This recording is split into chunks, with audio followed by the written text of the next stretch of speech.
to pass that the children of Israel asked the Lord, saying, who shall go up for us against the Canaanites first to fight against them? Who was the Canaanites? The Canaanites today for us is everything that opposes God. Everything that's in our life that is not like God is a Canaanite. Saying who? They asking the question. Who gonna go up with us to fight against these people? And the Lord said, Judah shall go up. Behold, I have delivered the land into his hand. In other words, another name for Judah is praise. And Judah said unto Simeon, his brother, come up with me into my lot, that we may fight against the Canaanites. And I likewise will go with thee into thy lot. So Simeon went with him. And Judah went up. Judah went up. Praise went up. Judah went up. Praise went up. Before you go fight your enemy, Judah has to go up. Praise has to go up. Praise went up. And the Lord delivered the Canaanites and the Perizzites into their hand. And they slew of them in Bezek 10,000 men. What did I come to tell you? When you obey God, you get results. I don't care who has died around you. It is not over for you. I don't care if your teacher died. I don't care if your mother died. I don't care if your father died. I don't care if your boss died. The one that helped you go to college died. And I don't care who has died. You got to take your praise and go up. Yes. You got to go up and claim your territory. Sometimes we need to take some help with us. No man is an island and no man stand alone. Simeon means God hears. In this text, Israel lost the next link in leadership. Moses was the one that brought the people out of Egypt. Joshua was Moses' assistant. And the powerful great leader that God used to bring them into the promised land. That's who Joshua was. But Joshua had no plan after his death to take a whole nation. So you got a whole nation of people who don't have a leader and don't know how to go and fight what they need to fight. They were now in a critical place where they had to trust God more than they had ever before. That's where some of us are right now. Yes. All the problems been removed from us. Yes. You at a place now where you got to trust God more than you ever had to trust Him before. Amen. Yep. Have you ever been like this? Had nothing to worry about. Everything was going good. How about this? I use myself as an example. I remember when I was younger, we used to sit on the porch on Saturdays. It would be my father, my mother, my grandmother, my auntie, all my sisters. We'd be all on the front porch, some of us drinking coffee, some of us having a good time. I mean, we talked about stuff. I watched my mother, how she was a strong woman. I learned things from my grandmother, all that. And then one day, the leaders started popping off. Yep. You turn around, they all started leaving. Yep. He started moving all out the way. All the props, just moving out the props all the way. And I said, God, what I'm supposed to do? I'm the one. I'm the one that can give you what you need to stand in the midst of what's going on around you. Out of the way, everything. That's how it happened with the children of Israel. The leader, the one that depended on, the one that took them to the promised land, the one that told them, choose you this day, who you going to serve. That leader was dead. After Joshua's death, there was no standing off on national leadership. Israel had no king, no president, no prime minister.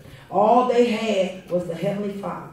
There was time during these times where they were there was no leader. God would raise up leaders to do a job and then return them back to their place. In other words, there was not a leader, but God has a funny kind of way of raising up nobodies to do something that needs to be done. And so He can get people where He needs to get them. How about that? There's still hope for us. This meant that the children of Israel had to hold on to trusting God. These leaders or deliverers, as they were elected, and they didn't come to leadership through royal success.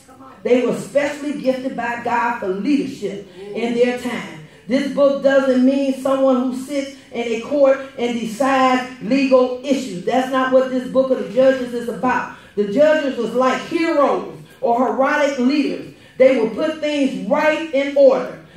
So now their leader was dead. They was facing great obstacles. They were surrounded by the Canaanites, representing once again everything that's not like God. They was focused on money, sex, and having a relationship with God on their terms and not on his terms. They focus on money, sex, money, sex, money, sex, having other gods, making God say God, but not trusting the true and living God. When Joshua died, it was very dark for them.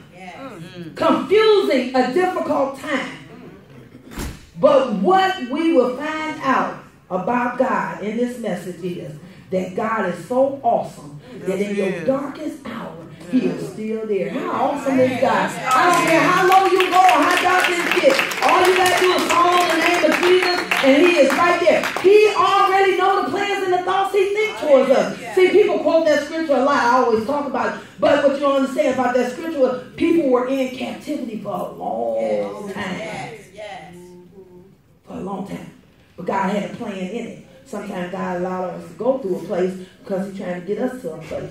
Let me make my point. The leaders of the tribe of Judah partnered up with another tribe, which made the work easier. This is how the church is supposed to be. You see your brother or sister at a fault? The church is supposed to help restore such a one in the spirit of meekness. You see your brother church falling over there? We're not supposed to be talking about them. We should be going down there and see if we can help them in any kind of way. That's what happened when a leader died. The backup should come up and try to help everybody come together and make sense of the struggle that they are in this hour. As a body, with each part of us, we all need each other. Amen. Judah and Simeon were blood brothers. But Judah asked Simeon to go up with him. He said, if you go fight with me, I'll fight with you. Sometimes when you're going through something, you need to grab somebody to go with you. Sometimes, I remember a friend of mine was losing her house, and she had to go to court, and she asked me to go. I said, okay, what am I going to do when I get down? She said, I just want you to go. So I went down in the court. They were getting ready to take her house. I went down in the courtroom with her, and I just sat there. And the judge was looking at me, and I was looking at him. He's looking at me. I wouldn't take my eyes off. I don't know why this man looking at me. I kept on. He told that girl that he was not going to take that house. He was going to give her time to work out something so she could keep her house. I never opened my mouth. I just kept my eyes on him. Sometimes you just go in the presence with somebody that's going through something and you will get results. I'm telling you, our God is teaching us to send up praise. To send up praise. Take somebody with you, but go up and praise. I don't care how crazy it looks. God has already worked it out. He knows the outcome. All we have to do is go into the battle strong, believing that God is in control, speaking those things that are not as though they were, and watch God. Watch God. You know what God's trying to get us to do? He's trying to get the fight back in us. I'm not talking about like this and like this, punching people like that. No, what I'm talking about in the spirit. God is teaching us not to be chumps. We fight in the street and get saved and get all soft. That's right. That's right. Know how to keep people off of us and stuff. Don't let people say whatever they want to say to you. And then we get in church because, look, I'm talking to myself. Look, y'all just listening. Then get in church. Don't want to hurt nobody's feelings. Don't want nobody to feel like you trying to embarrass them. Don't want nobody to feel like this. And you compromising.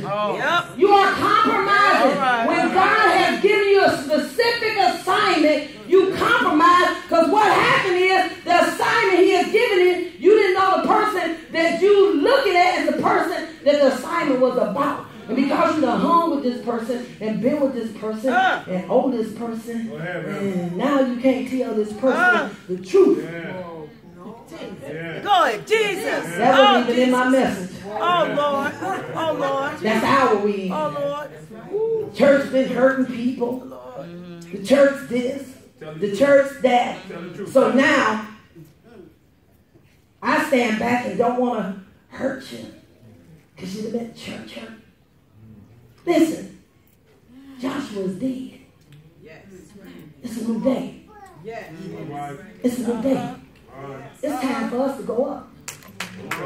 It's time for us to go up. Listen, we can't go up. I'm trying not to come down because I'm going to lose my notes. We don't want to go up higher. Because if we go up higher, we're going to have to drop off some stuff. We don't want to drop off our comfort zone. It's easier to revert back to this. That's right. It's easier. If this don't work, I'm going to do this. God is telling us to step away from that. And realize that that is dead. And you're going to need me to get you where you need to go. Yes. Jesus was standing outside. And they said to him, Jesus, your mother and your brother needs to speak with you. Jesus says, who is my mother and my brother but those that do the will of my Father? Sometimes people close to us blocks our destiny because we're so busy trying to drag them where they don't want to go. The Bible says, this is not even in my notes. The Bible says, one plant, one water, God increase. Here you are trying to plant, trying to water, and trying to increase. And that's why stuff in our lives are getting discombobulated because we're doing things that God didn't tell us to do. We're making excuses. Oh, Jesus. Oh, Jesus. And God is calling us on the carpet. And this is the time now where God is going to expose us. We've been hiding too long. Too many souls getting lost at our expense. Yes. Yes. Say, God, save my kids. Save them, God. Then you let them come over the house and get high. Deliver them, God.